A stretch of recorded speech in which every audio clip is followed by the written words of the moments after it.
আসসালামু আলাইকুম। সবাইকে স্বাগত জানাচ্ছি আমার দেশ সম্পাদক মাহমুদুর রহমানের প্রতি বুধবারের নিয়মিত মন্তব্য প্রতিবেদনে। সঙ্গে আছি তামান্না মিনহাজ। আজকের মন্তব্য প্রতিবেদনের শিরোনাম, সরকারের স্বাধীন পররাষ্ট্রনীতি প্রশংসাযোগ্য। চলুন দর্শক জেনে নেওয়া যাক মন্তব্য প্রতিবেদনটির আদ্যোপান্ত। পররাষ্ট্রনীতিতে প্রধানমন্ত্রী তারেক রহমান তার প্রথম 6 মাসে শহীদ জিয়া এবং বেগম খালেদা জিয়ার আত্মমর্যাদা সম্পন্ন অবস্থানকে সমুন্নতে রেখে বাংলাদেশকে গর্বিত করেছেন। আমার স্বীকার করতে দ্বিধা নেই যে সরকারের এই দৃঢ় ভূমিকায় আমি সুখকরভাবে বিস্মিত হয়েছে। প্রধানমন্ত্রী এবং তার সংশ্লিষ্ট মন্ত্রী সমেত পররাষ্ট্র বিষয়ক টিমকে অভিনন্দন জানাই। আগে আমার বিস্ময়ের কারণ ব্যাখ্যা করে তারপর প্রাসঙ্গিক ভূ রাজনৈতিক আলোচনায় যাব।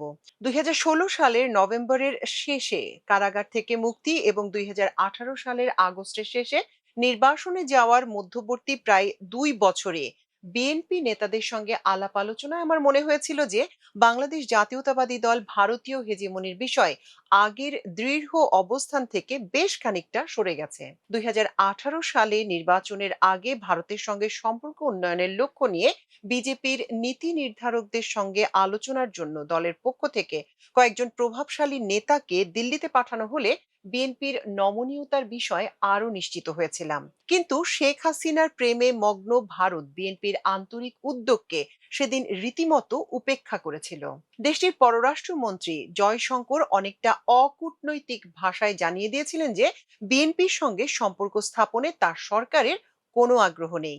আমি নিশ্চিত সেদিনের হিমালয় সম ভুলের কারণে দেশটির উদ্ধত নীতি নির্ধারকরা এখন হাত কামড়াচ্ছেন। দক্ষিণ এশিয়ায় একঘরে হয়ে পড়ার জন্য একে অন্যকে দুষছেন। নির্বাসনের 6 বছরে বিএনপি নেতাদের সঙ্গে আমার তেমন যোগাযোগ ছিল না। প্রথমে মালয়েশিয়া এবং পরে তুরস্কের নির্বাসিত জীবনে খুবই ক্ষুদ্র পরিসরে আমার মতো করে শেখ হাসিনার ফ্যাসিস্ট সরকার এবং ভারতীয় হেজিমনির বিরুদ্ধে লড়াই করার চেষ্টা করে গেছি। পক্ষান্তরে দেশ এবং বিদেশে বিএনপির ফ্যাসিস্ট শাসনের বিরুদ্ধে রাজপথে ও অন্যত্র সাধ্যমতো আন্দোলন অব্যাহত রাখলেও ভারতের ব্যাপারে নেতৃত্ব বেশ দোদুল্যমান ছিল বলে আমার কাছে তখন মনে হয়েছিল। সম্প্রতি দলের স্ট্যান্ডিং কমিটিতে পদোন্নতিপ্রাপ্ত রুহুল কবির রিজভী এবং দলটির আরো দু একজন নেতা ভারতের বিরুদ্ধে মাঝে মধ্যে প্রকাশ্য অবস্থান নিলেও অন্য সিনিয়র নেতারা ভারতের সঙ্গে ক্রমাগত সম্পর্ক উন্নয়নের কথা বলে গেছেন। ইন্ডিয়ান পণ্য বয়কট আন্দোলনের সময় রুহুল কবির রিজভীর সেই গায়ের ভারতীয় চাদর ছুঁড়ে ফেলে দিয়ে আগুনে পোড়ানোর দৃশ্য আমার সব সময় মনে পড়ে। পররাষ্ট্রনীতিতে এই আপাতত ভারসাম্য বজায় রাখাটাই হয়তো দলের কৌশল ছিল। আমি পেশায় রাজনীতিবিদ নই। ঘটনাচক্রে একেবারেই অন্য পেশা থেকে রাজনীতিতে সম্পৃক্ত হয়ে কখনো কৌশলের ধার ধারিনি। চাণক্য নীতির ভণ্ডামিতে আমি বিশ্বাস করি না। শহীদ জিয়াকে কাছ থেকে দেখার সৌভাগ্য আমার হয়নি, তবে দেশের প্রতি তার অপরিসীম ত্যাগ ও সাহসকে সর্বদা শ্রদ্ধা করেছি। কাছ থেকে বেগম খালেদা জিয়াকে বাংলাদেশের সম্মানের প্রশ্নে সর্বদা আপোষহীন দেখতে পেয়েছি।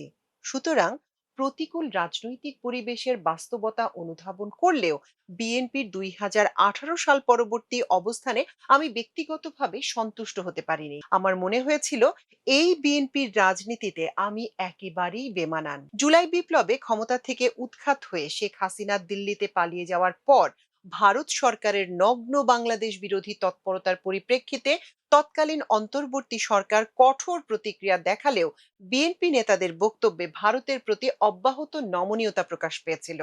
তারা ডক্টর ইউনূস সরকারের সাহসী পররাষ্ট্রনীতিকে প্রকাশ্য সমর্থন করা থেকে বিরত থেকেছেন।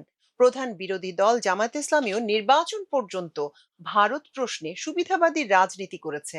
আওয়ামী লীগের কর্মী সমর্থক এবং সংখ্যালঘু সম্প্রদায়ের ভোটের জন্য বিএনপির সঙ্গে প্রতিযোগিতা করতে গিয়ে জামায়াত নেতারাও ভারতের নাম মুখে আনা থেকে মোটামুটি বিরতই ছিলেন। নির্বাচনে পরাজিত হওয়ার পরই শুধু ভারতের অপতৎপরতার বিরুদ্ধে দলটি খানিকটা সোচ্চার হয়েছে। একমাত্র এনসিপির তরুণ নেতারা প্রথাগত রাজনীতিতে প্রবেশ করেও ভারতকে সন্তুষ্ট করার কোনো ধরনের চেষ্টা করেননি। এই তরুণরাই দেখাতে পারছেন যে দিল্লিকে খুশি না করে বাংলাদেশে সরকারে যাওয়া যায় না। জাতীয় মিতকে তোয়াক্কা না করেও এদেশে রাজনীতি করা যায়। এনসিপিকেও অভিনন্দন। আমি বিশ্বাস করি প্রকৃত অর্থে জুলাই বিপ্লবকে যে রাজনৈতিক দল ধারণ করে সেই দল চরম ইসলাম বিদ্বেষী হেজিমনিক ভারতকে কখনো তোষামত করতে পারে না। আগ্রাসী নীতি পরিবর্তন ব্যতি রেখে ভারত বাংলাদেশের দেশপ্রেমিক স্বাধীনতাকামী জনগণের বন্ধুত্ব আশা করতে পারে না। নির্বাচনে বিএনপির বিপুল বিজয়ের পর সর্বমহলে আলোচনা শুরু হয়ে গিয়েছিল যে প্রধানমন্ত্রী তারেক রহমান প্রথম বিদেশ সফরে সম্ভবত ভারতেই যাবেন। নির্বাচনের আগে ভারত সরকার এবং দেশটির মিডিয়া ডক্টর ইউনূসকে ভারত বাংলাদেশ সম্পর্ক উন্নয়নের প্রধান বাধা হিসেবে অবিরাম প্রচার করেছে। বেগম জিয়ার মৃত্যুতে ঢাকায় শোক জানাতে এসে ভারতের পররাষ্ট্রমন্ত্রী জয়শঙ্কর প্রধানমন্ত্রী নরেন্দ্র মোদীর চিঠি নিয়ে তারেক রহমানের সঙ্গে সাক্ষাৎ করে এমন একটি ধারণা সৃষ্টি করেছিলেন যে তারা বিএনপিকে ক্ষমতায় দেখতে চাচ্ছেন। নির্বাচন পর্যন্ত বিএনপিও ভারতকে সরাসরি সমালোচনা করে কোনো বক্তব্য দেয়নি, বরং নির্বাচনের সময় দিল্লি না ঢাকা, ঢাকা ঢাকার বিপ্লবী স্লোগানের বিপরীতে বিএনপির স্লোগান দিল্লি নয় পিন্ডি নয়, নয় অন্য কোনো দেশ, সবার আগে বাংলাদেশ ভারতকে যথেষ্ট সন্তুষ্ট করেছিল। দিল্লি এবং পিন্ডিকে এক কাতারে এনে বিএনপি হয়তো ভারতকে আশ্বস্ত করতে চেয়েছিল নির্বাচনের আগে এবং পরে বিএনপির সঙ্গে জামায়াত ইসলামের দূরত্ব বৃদ্ধি পেতে থাকলে শত্রুর শত্রু আমার বন্ধু নীতি অনুযায়ী বাংলাদেশের ভারতপন্থী সব রাজনৈতিক নেতা এবং কর্মী ক্রমেই বিএনপির সঙ্গে ঘনিষ্ঠ হয়েছেন, অনেকে সরকারি দলে ঢুকেও গেছেন। এই রাজনৈতিক মেরুকরণের বাস্তবতায় তারেক রহমানের ভারত সফরে যাওয়ার সম্ভাবনা বেশি থাকলেও তার প্রথম মালয়েশিয়া এবং চীন সফরের সিদ্ধান্ত পররাষ্ট্রনীতিতে মুনশিয়ানার প্রমাণ দিয়েছে। এই এক বার্তা দিয়েই তিনি দিল্লিকে রীতিমতো ঘাবড়ে দিয়েছেন। মানুষ ঘাবড়ে গেলে ভুল করবেই। প্রাচীন কূটনীতিতে প্রবাদ সম চাণক্যের দেশ ভারতও যে সেই ভুলের ব্যতিক্রম নয় সেটি দেশটির পরবর্তী হঠকারী কর্মকাণ্ডে প্রমাণিত হয়েছে। তারা অপ্রয়োজনীয়ভাবে হাসিনা কার্ড খেলে ফেলেছে, বাজারে যার কোনো ধরনের মূল্য আর অবশিষ্ট নেই। ভুল চাল দিয়ে সংবিত ফেরা মাত্রই দিল্লি পরিস্থিতি শোধরাতে সব ধরনের কৌশল ব্যবহার করেও আপাতত তাদের পরাজয় মেনে নিয়ে ভবিষ্যৎ সুযোগের জন্য অপেক্ষা করা ছাড়া আর উপায় দেখছি না। ভারত প্রথমে ব্রিক্স সামিট আয়োজনের সুযোগ নিতে চেয়েছে। দিল্লির নীতি নির্ধারকরা হয়তো মনে করেছিলেন বিশ্বের বেশ কয়েকটি শক্তিশালী নেতার সঙ্গে সাক্ষাতের এই সুযোগ তারেক রহমান হারাতে চাইবেন না। পাঠক, ভেবে দেখুন, শেখ হাসিনা এমন দাওয়াত পেলে কি করতেন? ২০১৮ সালের ভুয়া নির্বাচনের পর দুনিয়ার কাছে অচ্ছুত শেখ হাসিনা বিদেশের হাতে পায়ে ধরে দাওয়াত নিতেন। আন্তর্জাতিক কোনো অনুষ্ঠানে কোনো ক্রমে দাওয়াত জোগাড় করতে পারলে তিনি প্রতিবার বাংলাদেশের ইজ্জতের ১২টা বাজিয়ে এসেছেন। দিল্লির সেই ঘটনার কথা স্মরণ করুন, যেদিন নেতাদের সারি ভেঙে শেখ হাসিনার পরনের শাড়ি উঁচু করে ঘাসের উপর দৌড়ে গিয়ে মার্কিন প্রেসিডেন্ট বাইডেন ও অন্যান্য প্রথম সারির নেতাদের পাশে যেতে চাইলে মোদির ইঙ্গিতে ভারতীয় নিরাপত্তা বাহিনী তাকে প্রায় ধাক্কা দিয়ে একেবারে পেছনে ঠেলে দিয়েছিল। আর একবার মুখ ভর্তি খাবার নিয়েই প্রেসিডেন্ট ওবামার কাছে দৌড়ে গিয়েছিলেন। প্রেসিডেন্ট ওবামা তাকে শান্তভাবে খাওয়া শেষ করতে পরামর্শ দিয়েছিলেন। বাংলাদেশে দীর্ঘদিনে হাসিনা রূপী একজন নিম্ন পর্যায়ের কর্মচারীর সঙ্গে সম্পর্ক রেখে একটি স্বাধীন দেশের জনগণ কর্তৃক নির্বাচিত প্রধানমন্ত্রীর সঙ্গে কি ধরনের আচরণ করতে হয় সেটি দিল্লি ভুলে গিয়েছিল। এবারের ঘটনায় তারেক রহমান সম্ভবত সেটি তাদের শেখাতে পেরেছেন। তাকে ভারতে নেওয়ার জন্য বাংলাদেশের সব এজেন্টকে মাঠে নামানো সত্ত্বেও শেষ পর্যন্ত দিল্লির উদ্দেশ্য সফল হয়নি। এক সপ্তাহ ধরে বাংলাদেশের সব চিহ্নিত ভারতপন্থী সুশীল মিডিয়া তারেক রহমানকে ভারত সফরে সম্মত করাতে সিন্ডিকেটেড সংবাদ ছেপেছে। এমনকি বিবিসিও পিছিয়ে থাকেনি। কোনো কোনো পত্রিকা সফরের পক্ষে এজেন্সি সরবরাহ করা সংবাদ ছেপেও বিব্রত হয়েছে। বিভ্রান্ত করার সব চেষ্টাকে ব্যর্থ করে দিয়ে শেষ পর্যন্ত প্রধানমন্ত্রী সঠিক সিদ্ধান্ত নিয়েছেন। অপ্রস্তুত অবস্থায় তড়িঘড়ি করে সফর বাংলাদেশ এবং সরকারের জন্য বিপর্যয় ডেকে আনতে পারত।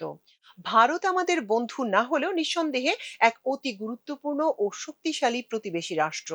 দেশটির সঙ্গে বাংলাদেশের কার্যকর সম্পর্ক স্থাপনের সুবিধার্থে সর্বোচ্চ পর্যায়ে পারস্পরিক সফরও অত্যন্ত জরুরি। কিন্তু এমন একটি গুরুত্বপূর্ণ সফর কোনো আন্তর্জাতিক সামিটের সাইড লাইনে কিংবা কোনো ধরনের প্রস্তুতি ছাড়া হঠাৎ করে হতে পারে না। দ্বিপক্ষীয় সফরের নামে ফটো সেশনের কোনো ফায়দা নেই। ভারতের সঙ্গে আমাদের অনেক অনিষ্পন্ন বিষয় সমাধানের জন্য বিশদ আলোচনা আলোচনা ও দর কষাকষি প্রয়োজন হবে। শেখ হাসিনা সহ অন্য পলাতক অপরাধীদের বাংলাদেশে ফিরিয়ে আনার প্রক্রিয়া এখনো চূড়ান্ত হয়নি। গঙ্গা পানি চুক্তির মেয়াদ এবছর শেষ হচ্ছে। তিস্তা চুক্তি বহুদিন ধরে ঝুলে আছে। ভারত অব্যাহতভাবে সীমান্ত হত্যা করে চলেছে এবং ভারতীয় বাংলা ভাষাভাষী নাগরিকদের পুশিন অব্যাহত রেখেছে। ভারতীয় মাদক আগ্রাসনে আমাদের যুব সমাজ ধ্বংস হচ্ছে।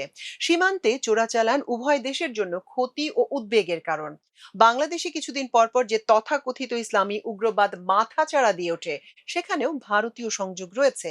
ভারতে মুসলমান সংখ্যালঘুদের উপর অমানবিক জুলুমের প্রতিক্রিয়ায় আমাদের দেশের শান্তি ও সাম্প্রদায়িক সম্প্রীতি বিঘ্নিত হচ্ছে। এছাড়া দ্বিপক্ষীয় বাণিজ্য, যোগাযোগ, ক্রিকেট খেলা, ভিসা ইত্যাদি তো আছেই। এসব সমস্যার সমাধানে ভারত সরকারের সঙ্গে আন্তরিক ও অর্থপূর্ণ আলোচনার প্রয়োজন। এবছরের মধ্যেই উভয় দেশের জন্য সুবিধাজনক সময়ে আমাদের প্রধানমন্ত্রী দিল্লি সফর হওয়া উচিত বলে আমি মনে করি। তবে আপাতত ঘরে এবং বাইরের চাপ উপেক্ষা করে তারেক রহমানের কৌশলের প্রতিযোগিতায় নরেন্দ্র মোদীকে প্রাথমিকভাবে পরাজিত করেছে। তাকে আবারও অভিনন্দন। দর্শক, এই ছিল আজকের মন্তব্য প্রতিবেদন। এতক্ষণ সঙ্গে থাকার জন্য কৃতজ্ঞতা। আল্লাহ হাফেজ।